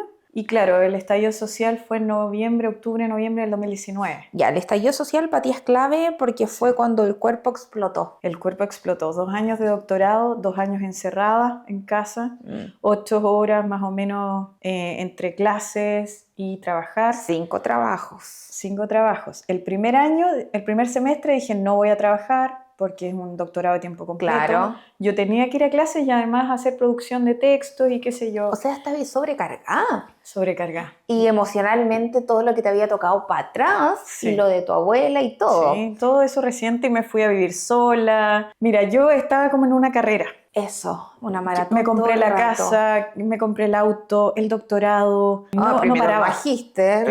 Sí. No paraba, o sea, no me escuchaba, no sabía cómo descansar, la verdad. Ya, ¿y el cuerpo? Y el cuerpo yo no lo escuchaba, o sea, yo seguía entrenando. Pero colapsó. Colapsó el 2019. ¿Y por qué tengo el estallido social? Porque justo estaba ocurriendo esto. Tuve dolor de espalda todo el año, visité traumatólogos. No, chica, tú eres activa, no pasa nada, qué sé yo. Y de repente me quedo en cama. No me puedo mover, no me puedo levantar al baño. Y dije, ¿qué onda? Yo no había sentido nunca esto. No podía incorporarme de la cama. Ok, Y no era un dolor de todo el cuerpo, como una fibromialgia que te duele todo. claro, No, era en esta zona de la cadera, por lo tanto yo no podía hacer esta bisagra, no podía dolerme. claro. Me demoré, me acuerdo que vi la hora, 3 de la mañana, en ir al baño, más o menos una hora, porque me iba pero apoyando por las paredes y no podía. El baño estaba al lado de la cama casi. Claro. En eso estuve meses en cama con una inflamación que yo iba a enchufar el cargador del teléfono y me tenía que tapar la boca porque gritaba. De dolor. Era el dolor demasiado. Y yo fui siempre muy tolerante al dolor porque imagínate po. tan activa, me caía, Sí, me po. paraba, me caía del techo, ya me curaba, Claro. qué sé yo, y seguía. ¿Cuál fue el diagnóstico en ese minuto? El primer diagnóstico fue una artritis Ya. psoriática y también hipotiroidismo. Ok. Entonces el 2019, en noviembre, debuté con esas 3 enfermedades autoinmunes de una vez. ¿Y cómo fue ese camino? ¿Te quedaste con ese diagnóstico? ¿Había un tratamiento? ¿Qué pasaba en ese transitar? Me dan medicamentos, prednisona, metatrexato, leflunomide, toda esta triada de medicamentos que le dan a la mayoría de las personas que tienen enfermedades autoinmunes. Ya. Y esa era la única solución finalmente. Yo dije, pero... yo nunca fui fan de los medicamentos, entonces yo dije, ya, pero bueno. Pero como estaba en la cama y no me podía mover, empiezo a tomar esto. Empecé con sangrado intestinal, se me empezó a caer un poquito el pelo. Ya mis uñas empezaron a tener hoyitos en las uñas. Se me caían las capas de piel de la cabeza. Ok. Y en cama. Estaba ahí postrada, estaba ahí tirada en una cama. Sí. Mira, yo a escondidas logré sacar mis bastones de esquí y los puse debajo de la cama. Ya. Y cuando no había nadie, me desplazaba por la casa con los bastones de esquí. Y cuando venía gente lo escondía. ¿Por qué? Me avergonzaba del punto al que había llegado. ¿Qué te avergonzaba? Me avergonzaba el no poder, porque yo siempre podía. No importa que costara quedarme sin dormir. Lo lograba todo, entre comillas. Lo lograba todo porque yo me esforzaba, no porque se me hiciera fácil. ¿Vivías sola? En ese momento vivía con mi pareja. Esa vergüenza, y voy a como entrar un poquito en esto, esta vergüenza que tú sentías de esta mujer súper poderosa, de esta mujer como ligada siempre al deporte, entonces era como yo, full deportista, saludable, la que llevaba huevo, tú decías, yo era la que comía huevo duro, sí, té verde, claro, siempre full, sí. Estoy enferma. Es que a mí no me cabía en la cabeza, no me hacía sentido, yo decía, ¿por qué? Pero si no era algo que tú tuvieses provocado. Es que ese es el mensaje médico, es autoinmune, tu cuerpo se está atacando a sí mismo. Ya. Entonces la propuesta, cuando ya estos medicamentos no me paraban de la cama, era colocarme medicina biológica para que disminuyera mi sistema inmunológico de alguna manera y no se siguiera autoatacando, pero mi mente fue como, ¿y si anda cualquier otro virus, cualquier otra bacteria? A mí me va a pasar cualquier cosa. Eso quiero como que lo expliquemos como a personas que no están del mundo. ¿Tú sentías que lo que a ti te estaban proponiendo para poder sanarte, entre comillas, atacaba tu sistema inmunológico? ¿Así es? Yo sentía que en realidad lo disminuía, porque esa era la propuesta, es como bajar la barrera. ¿Y no te hacía sentido que cómo voy a disminuir mi sistema inmunológico y a la vez mejorarme? Una cosa así. Claro, no me hacía sentido porque finalmente el sistema inmunológico debería modularse ante lo que pasa. Claro. Se activa, qué sé yo, viene una infección, después se desactiva y se mueve, es flexible. Perfecto. Pero yo con el nivel de inflamación que tenía en la cadera, cuando me fui a hacer la resonancia, quedaron sorprendidos y me dijeron, me preguntaron, yo le dije, ¿cómo está la resonancia? Me dijeron, ¿tú corres? ¿Usted corre? Me dijo, ¿corrió alguna ultramaratón? Y yo le dije, no. Me dijo, ya. Y yo dije, ¿por qué dijo eso? Claro. O sea, porque el nivel de impacto que tenía mi cadera, el nivel de inflamación, hacía que esto estuviese tan inflamado y yo no podía. Claro. No podía hacer esta bisagra con mi cadera, no había movimiento. No había movimiento. Ahí cuando tú fuiste a Santiago... Sí, fui a la Católica de Santiago y ahí la inmunóloga me dice, oye chica, me mueve para allá, para acá los brazos, qué sé yo. Me dice, no, tú te ves bastante bien. Me dijo, mira, no puedo abrir tu resonancia, no sé por qué, pero el lunes te mando un correíto para ajustar tus medicamentos. No, se te va a pasar. Esto no es nada grave. Pero de todas maneras, déjame el CD, le digo a mis radiólogos que lo vean. Okay. No me contesta el lunes, el martes, el miércoles. Me llama por teléfono el miércoles. Me dice, Maura, ya está todo listo. Te vamos a enviar la medicina biológica desde Santiago por cadena de frío. Y yo no entendiendo nada, le dije, medicina biológica. Me dijo, sí, te vamos a incorporar a la ley Ricarte-Soto. Este medicamento vale entre 1,5 millones y 3 millones, dependiendo del tipo de medicamento. Y se inyecta una vez al mes. Y yo le dije, ¿pero por qué? Me dijo, es que el nivel de daño articular, me dijo, después vas a tener ese daño en todas las articulaciones. En todas las articulaciones. Y yo pensando en ese nivel de dolor que no me permitía pararme, Claro. me imaginaba teniéndole en la rodilla, en los dedos, en el cuello, en las vértebras. Entonces yo dije, no puede ser. Te juro que ahí fue... Se te vino el mundo abajo. Se me vino el ¿Y el mundo pronóstico era ya que iba a andar en silla de ruedas? Sí, totalmente, porque no había una... Yo le dije, ¿pero en cuánto me voy a sentir bien? No hay una fecha. Esperemos que puedas tolerar bien el medicamento, si no tenemos que probar con otro, si no con otro, si no con otro. Se cortó la llamada y yo dije, ¿qué hago? Claro. Me puse a buscar en todas las bibliotecas digitales de qué se trata esta medicina biológica. Como estaba en el doctorado, tenía acceso a bibliotecas internacionales y solamente encontré referencias de los laboratorios que hacían esta medicina biológica. No habían otros estudios. Y ahí me di cuenta que la farmacología en general tiene solamente estudios de los propios laboratorios. Sí. Obviamente dice ahí sin conflicto de intereses, qué sé yo, pero no hay laboratorios externos, porque me imagino que no va al caso, si finalmente todo lo que uno produce y es para vender es un negocio. ¿No te hacía sentido esto? No me hacía sentido porque además nunca había tomado medicamento. Ya. Yo sé lo que viene acá, pero quiero hacer un paréntesis de un hecho muy importante para que la gente que nos vea pueda entender el nivel de dolor que tú sentías. Tú, antes de esto, fuiste a kinesiólogo, porque es lo normal que nos mandan al kinesiólogo, saliste de la terapia de kinesiólogo, sentías tanto dolor, te fuiste a la casa de tus papás, que te metiste a la piscina, creyendo que el frío te iba a ayudar, ¿cierto? Y no pudiste salir de la piscina. No pude. Salí del kine, me dieron unos ejercicios, yo le dije al kine, mira, yo creo que no porque hay mucha inflamación. Me dice, no, si cuando hay algo en la articulación sacroiliaca, estos son los ejercicios, fortalecer el glúteo. Yo sabía que no, porque el dolor que yo sentía, pero yo no era consciente del umbral del dolor que yo tenía. Claro. Él tampoco, por supuesto, si no es que yo lo culpe. Hago los ejercicios. Mi papá no me puede llevar a mi casa, me deja la de él, me meto a la piscina, dije yo, con el frío se va a desinflamar. Sí. Me meto, 3 de la tarde, ya perfecto, me quedo 5 o 10 minutos, yo dije ya me voy a salir. No me podía mover, no podía salir. Había llegado a un nuevo grado de inflamación por haberme ejercitado de esa manera y no podía salir, no podía dar los pasos. Era abril en Temuco, fines de abril. Frío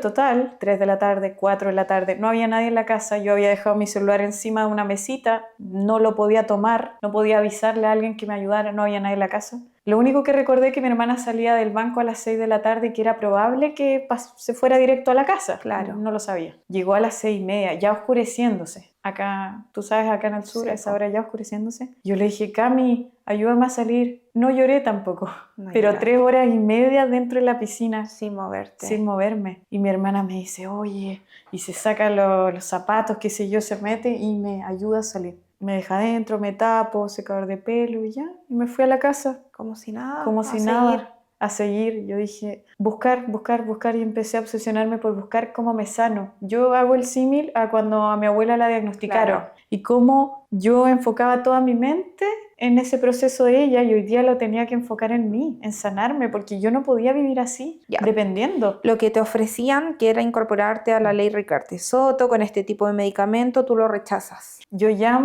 mando un correo y le agradecí, porque la verdad que ella no me puso ningún trámite para yo hacer esto, porque el nivel de inflamación era tal y yo era tan joven para estar así, que ellos lo vieron como algo urgente. Yo lo agradezco. Le dije, dele la oportunidad a otra persona, muchas gracias, voy a llevar otro tratamiento, qué sé yo, gracias. Ya, y cuando lo rechazas, tú dices, me tengo que sanar de otra manera. Sí. ¿Y qué vino ahí? Porque hay también una infidencia que tú me contaste fuera de cámaras, que tú no dormías. No podía dormir. ¿Horas? ¿Cuántas noches sin dormir de dolor? No, yo llevaba al menos 3 meses sin poder dormir más de 2-3 horas porque el hecho de girarme hacía que la cadera se moviera y yo despertaba.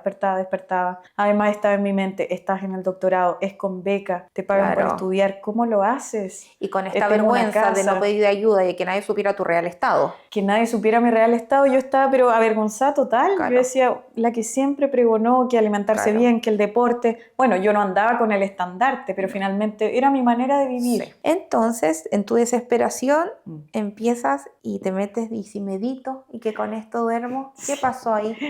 Busco por YouTube ¿cómo se medita? Eran como las 3 de la mañana, yo digo, ya no puedo más, Claro. o sea, ya no doy más. Y empiezo a ver videos, me pongo los audífonos y empiezo a meditar incipientemente y de repente me quedo dormida, dormí hasta la 1 de la tarde el otro día. Pasé de largo. Y fue la primera noche después de alrededor de 3 meses sin poder dormir. Así que yo dije, oye, esta cuestión... ¿Puedo contar una infidencia de eso? ¿Sí? Que tú dijiste que primera vez que habías dormido como 16 horas, ¿o no? Sí, sí. Y que hasta te orinaste Sí. porque era tanto lo que tu cuerpo necesitaba descansar que no... Sí. Que no fui consciente de nada. Eran 3 meses sin haber dormido más de 2-3 horas. Imagínate las ojeras, imagínate mi salud mental totalmente deteriorada porque no podía pensar bien por no dormir, porque el dolor no me dejaba dormir. Ya. ¿Y cómo Maura sale de esto, de estar postrada en una cama, de no dormir y no aceptar la medicina tradicional que en ese minuto le ofrecían? ¿Cómo fue para ti sanarte? ¿Cómo te sanaste, Maura? Mira, en ese punto de estar en cama y no poder moverme, mi familia me dice, ¿por qué no aceptaste la medicina biológica? Claro. Maura, tú no te puedes mover, tienes que hacerlo. Y yo, no, me rehúso, no lo voy a hacer, yo lo voy a hacer de otra manera, yo estoy estudiando y no voy a parar hasta encontrar un método para poder recuperarme. Investigué papers, busqué historias de personas que se habían sanado y ahí empecé a meditar, a conectarme, no sé, con Joe Dispenza, con Lain García, con el Dr. Ludwig Johnson, un montón de personas que habían ayudado a otros o a sí mismos a superar situaciones de salud y se habían sanado. Entonces vi que la meditación era buena, que el decretar, que escribir, la conexión con la naturaleza. Y dentro de ese decálogo que yo escribí, porque yo escribí todas esas cosas que yo tenía que hacer, estaba encontrar tu propósito. Y ahí yo quedé como en jaque mate, porque ¿qué propósito si yo mi deporte, el movimiento, ser profe, yo ya no podía? Claro. Yo llegaba a soñar como subiendo las escaleras de la Cato y decía, ¿cómo voy a subir la escalera? Claro. Hay o no ascensor, pero llegaría en silla de ruedas. ¿Cómo lo hago? ¿Y cuál fue ese propósito que llegó? Ayudar a otros a superar situaciones de salud tal cual como yo la iba a superar. Porque lo que a ti te diagnosticaron era como lapidario, o sea, hasta silla de ruedas. Ella nunca más va a poder hacer su vida normal. No, totalmente. Le sugirieron a mis papás, lo recuerdo muy claro, que colocara las barandas en la tina, en el baño, porque yo realmente que yo iba firmada a las paredes. La mente, ¿qué papel juega? Ahí me jugaba en contra totalmente. No, claro. No, pero un papel primordial. O sea, emocionalmente yo estaba rota, realmente, porque no veía una salida. Yo me creía capaz de encontrar esa solución, pero lo que estaba viviendo en ese momento era muy duro. Yo lo que traté de hacer fue llevar a mi mente al momento donde yo iba a estar sana. Y todo el rato yo me veía sana, me visualizaba sana, caminando, escribía, estoy caminando con mi perrita en la playa, corriendo, disfrutando, me llega el sol en la cara, siento las olas en los pies. Y ese diálogo yo me lo aprendí de memoria y yo lo repetía, lo escribí, lo pegaba en el pecho, en el techo, despertaba, lo veía, lo leía. Tenía otro doblado debajo de la cabecera. ¿Ese se llama poder de visualización? Sí. ¿Así es? Sí. Ok. Para ti es importante la terapia y me dijiste el estar descalzo, sentir la tierra, el tomar sol. ¿Cómo fue el hielo? ¿Qué papel juega todo eso en tu recuperación? En estos momentos de estar en cama, sola en casa, yo amaba el sol. Siempre amé el sol, la naturaleza, te lo había mencionado. Salgo a duras penas de la pieza y me quedo tomando sol, lo que más puedo. Me puse un traje de baño, me quedo tomando sol lo que más puedo y cuando termino de tomar sol siento como ese agrado que siempre había sentido. Esa sensación rica después de haber tomado sol. Tenía el mismo dolor. Entonces busqué el sol y mientras buscaba en internet, en publicaciones, protocolos de gente que se había sanado, había gente que tomaba altas dosis de vitamina D, mucho sol. Esto lo incorporo, va sí o sí, esté nublado, esté lloviendo, yo voy afuera, a la tierra y me expongo a los pocos rayos de sol que hay, ya sea en el verano, en el invierno, como fuera. Lo hice. El hielo siempre yo sabía como deportista que te desinflamaba, así que en mi tina congelaba los cubitos de hielo y los metía, y me metía. Partí la primera vez 15 minutos, después cuando caché eran 3 minutos, 2 minutos los que yo tenía que estar. Me costó como 3 horas volver a tener temperatura. Bueno, y así aprendí un montón de cosas con ensayo y error conmigo misma. Me bajaba la presión, de repente tomaba mucho de una hierba o de un suplemento y así, hasta que me puse a estudiar un año de diplomado en psiconeuroinmunología, leía paper hasta que me quedaba dormida y también busqué la sanación energética. ¿Cómo es eso? Comencé a hacer Reiki, me instruí en Reiki, después hacer la maestría, me hacía auto-Reiki y eso lo hacía todos los días. Yo me hacía un horario donde despertaba, esto hacía, después esto, hasta terminar el día haciendo distintas cosas, vitaminas, sol, reiki, y no te digo que eran 5 horas del día. Finalmente son 3 minutos una cosa, Sí. 5 minutos una cosa. Después lo conecté con el libro Hábitos Atómicos, entonces encadenaba las cosas para hacerlo todo más óptimo y así hacer más ¿Y así para poder fue el sanarme. proceso de recuperación? Así fue el proceso de recuperación, pero todos los días. Y los podcasts, tú me dijiste, Cami, yo escuchaba podcasts todo el día para apagar ese ruido de mi mente. Así fue, porque en mi mente estaba el médico que me decía, esto es algo crónico, Claro. esto es algo de por vida. El nivel de inflamación es tal que no hay otra alternativa, porque a mí los medicamentos orales no me solucionaron Sí. el problema. Mira, una vez el reumatólogo me dice, mira, el nivel de dosis es tal que esto es para desinflamar un caballo, me dijo. Yo ya no te puedo dar nada más. De verdad. Yo pagué 2-3 veces horas online Ya. con él porque ya estábamos en el estallido, ya empezó la pandemia, Claro que ya casi sí. no nos podíamos desplazar y ya la tercera vez que le pido una hora y él no me cambia la dosis, no me cambia el medicamento, me dice con esto, me dijo yo ya no puedo hacer más. Y yo con sangrado intestinal, no, Hay una frase tuya que quiero que me la expliques y sé que es parte de tu propósito y lo que trabajas con tus alumnos y lo que tú quieres contribuir a esta sociedad, que es que dice, después de todo tu camino recorrido, quieres afirmar que un diagnóstico no es una lápida. ¿A qué te refieres con eso? muchas veces el diagnóstico se ve como tu fin. Hasta aquí llegaste, esto pasó ahora, desde aquí en adelante. Tú tienes artritis reumatoide, tú tienes hipotiroidismo, tú tienes una enfermedad renal crónica. Y finalmente uno se pone eso como una gran cadena al cuello y dice, bueno, tengo que vivir con esto. Yo ya no voy a ser la misma persona de Claro. antes. Yo pensé, yo ya no voy a ir a la montaña, yo ya no Claro. voy a salir a nadar, yo ya no voy a poder trotar. Y no es así, no es así. Hay que buscar las herramientas para poder sacarte de esa situación. Si tú te llevaste por estrés, por desconocimiento, finalmente no te culpes, pero haz algo por salir de ahí. Busca ayuda. Yo busqué testimonios, yo decía, quiero encontrar a alguien que me diga que se sanó para yo creer que esto puede pasar. Claro. Esa es mi intención contando lo que a mí me pasó. Exacto. Que alguien me escuche, que diga, no, yo estoy aquí, ya me dijeron que esto es crónico, que más del 90% no supera esta situación. Y yo decía, ya, si un 1% de las personas se sana, yo soy ese 1%, yo soy ese 1%, yo soy ese 1%. Y me lo repetía de manera de creérmelo. Claro. Por eso que no podía pagar los podcasts, porque nosotros, o sea, nuestra mente... Cuando hay dolor, realmente, Cami, se modifica. O sea, tú ya no puedes ver el mundo de colores porque Claro. hay un dolor que tú duermes y hay dolor. Despiertas con dolor, vas al baño y hay con dolor. dolor. Estás de cumpleaños, te dan un abrazo, te quieren de linda manera y hay dolor. ¿Cómo apagas ese dolor? Entonces ahí empezaron estas herramientas. El hielo me calmaba, el sol me regulaba, las vitaminas me ayudaban a seguir construyendo, ¿cierto?, mis articulaciones de alguna manera o a desinflamarme Claro. en términos generales. Entonces a mí siempre me preguntan, ya, pero ¿qué fue lo que más te sirvió? Yo creo que no hay una única cosa. Fue primero mirarme, dónde estaban esos dolores, dónde habían dolores emocionales también asociados. Eso, ¿qué lugar ocupan hoy las emociones en tu salud?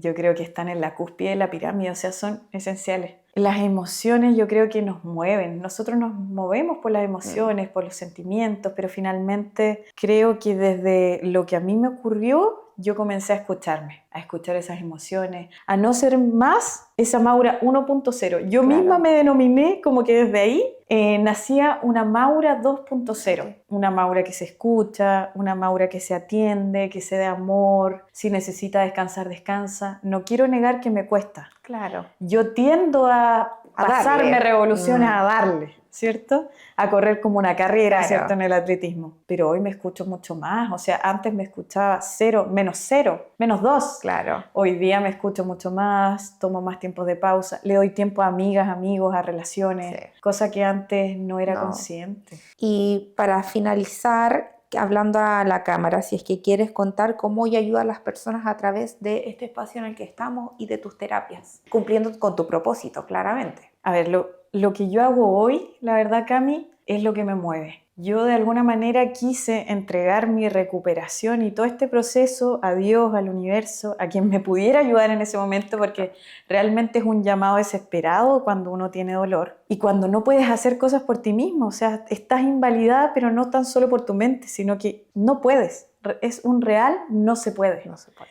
Yo entregué, digamos, esta sanación al universo, a Dios, y que todo este camino que iba a recorrer iba a servir para ayudar a otros. Yo sí o sí me iba a abocar a ayudar personas. Yo decía, no, no me interesa cobrar o no, sino lo único que yo quería era decirle a la gente, no importa que haya un diagnóstico, no te preocupes, lo importante es que trabajemos por esa recuperación y va a llegar. Lo único que nos separa de tu momento actual y de tu recuperación es el tiempo. Y en ese tiempo hay que hacer cosas para ayudar a tu salud. Y yo lo que quiero, lo que busco es reducir ese tiempo, que no sean 5 años, 4 años como lo pasé yo, en cama, triste, con la salud mental muy deteriorada. Yo quiero que las personas reciban realmente el acompañamiento que les permita salir de ahí. Cosas que sí funcionan, teniendo como base el movimiento, porque una articulación, un cuerpo que está en movimiento, está en un proceso de sanación, de recuperación, de regeneración, porque nuestro cuerpo sabe lo que tiene que hacer, solamente hay que darle lo que necesita. ¿Y qué necesita? Descanso, movimiento, sol, hidratación, quizás si no me alimenté tan bien, algunos minerales y vitaminas, pero no hay una única cosa que me hizo sanar. Fue mirarme y atenderme en mis distintos flancos. Y es a lo que yo invito a la gente, o sea, no te quedes con el diagnóstico. Bueno, yo no puedo hacer deporte porque yo tengo artritis o tengo artrosis en esta rodilla. Porque tienes artrosis, tienes que hacer deporte, tienes que moverte, tienes que alimentarte mejor. Es que a mí se me cae el pelo porque tengo hipotiroidismo. Bueno, porque tienes hipotiroidismo hay que ver qué alimentos le hacen mejor a tu tiroides, qué suplementos, tomar sol, movimiento nuevamente, o quizás tu mente está pensando demasiado, meditación,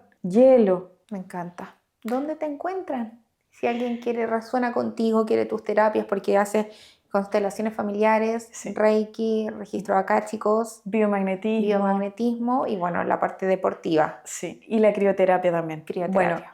Bueno, yo estoy ubicada en Temuco con mi estudio de entrenamiento, ¿cierto? Y de terapias. También me pueden encontrar en redes sociales como Maura Sandoval V, que es mi nombre, Maura Sandoval Vallejos. Podemos conversar. La verdad es que yo entregando este mensaje ya me doy como por pagada, porque yo quiero que la gente escuche realmente que su salud está en sus manos. O sea, es nuestro deber hacernos cargo de nuestra propia salud. No dejarle la salud a un médico, y no es porque esté en contra de la medicina actual, para nada, creo que son un tremendo complemento, pero en los hábitos está la sanación, o sea, mis malos hábitos, no descansar bien, no escucharme, me llevaron a lo que me pasó, quizás no tener relaciones que me aportaran en ese momento de mi vida. Finalmente, en definitiva, no escucharme. Yo me llevé ahí, yo me puedo sacar cambiando esos hábitos emocionales, mentales, físicos, hábitos de descanso que no tenía. Finalmente es hacerse cargo uno. Es hacerse cargo. Por eso es que yo nunca me refiero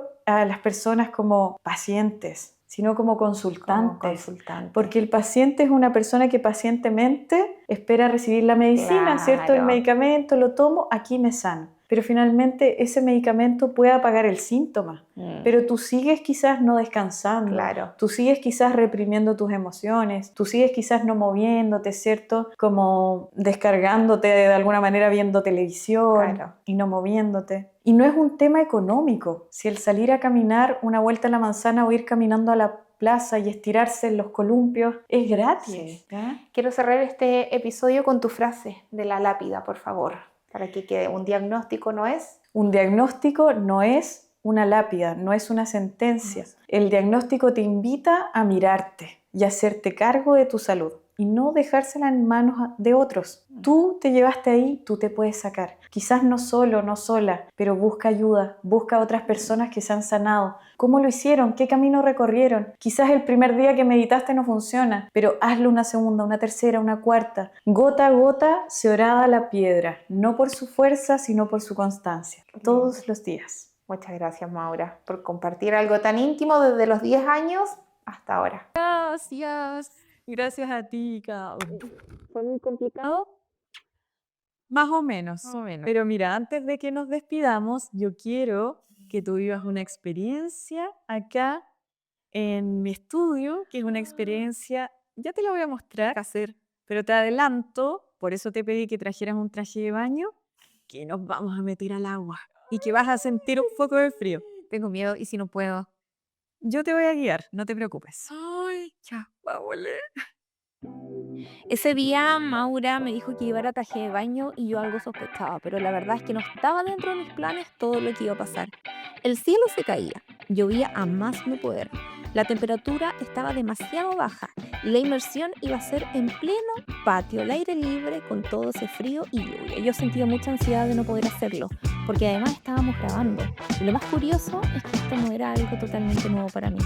Ya había hecho una inversión en hielo hace más o menos un año, pero no sé por qué esta vez estaba con mucho nervio y ansiedad. En la primera inmersión, Maura me acompañó con una linda meditación que me ayudó a relajarme, a respirar y a confiar un poco en mí. Luego vino la segunda inmersión y esta vez lo hicimos juntas. Y fue muy distinto, mi mente estaba más tranquila y mi cuerpo ya sabía lo que venía. Fue una experiencia intensa, pero también muy poderosa, de esas que te recuerdan que muchas veces los límites están en nuestra mente y no en nuestro cuerpo. Sin duda les recomiendo vivir esta hermosa experiencia junto a Maura.